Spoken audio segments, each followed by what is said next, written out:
Assalomu alaykum akalamiz, aziz mehmonlarga. Xudo xolasa navbatda stollarimiz Namangan viloyati Chortoq tumaniga chiqib ketyapti.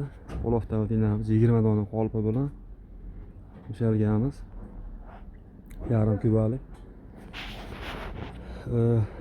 Rollarni berib yuboryapmiz. Bu tomon rollar turibdi. Bu yoqda 20 ta qolip yulaganmiz ruchnoy reska. Bular avtomat reskasi. Ertaga yo'lga chiqadi, xudo xolasa. Ertaga ustunlik zayorlar boshlanadi bu yerda. Qolplarimiz tayyorlari 8 ga 4, 2 stena. Yon bakoylar 5 kuch stenadan, 5 kuch profildan 1.7 stena profildan tayyorlanadi. Bu profillar qalinligi xudo xolasa bas o'qimaydigan qoliplardan bo'ladi qoliplarimiz.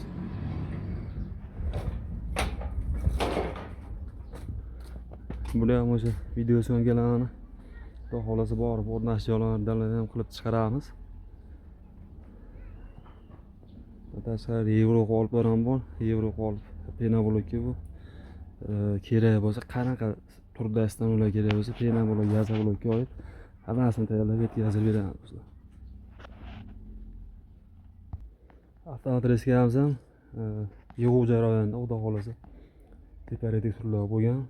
Machulli hamma narsasi shu stoykaga o'rnatilib, shu pastga vallar qo'yilsa bo'ldi. Val xuddi mana shu holatda keladi do'stlar. Stenkalari ham qalindan tayyorlatiriladi.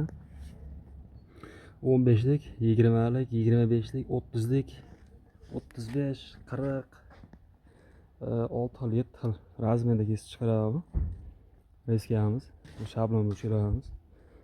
Xudo xolasa undan keyingi qo'l avtomatimizni inglizda o'rnatamiz.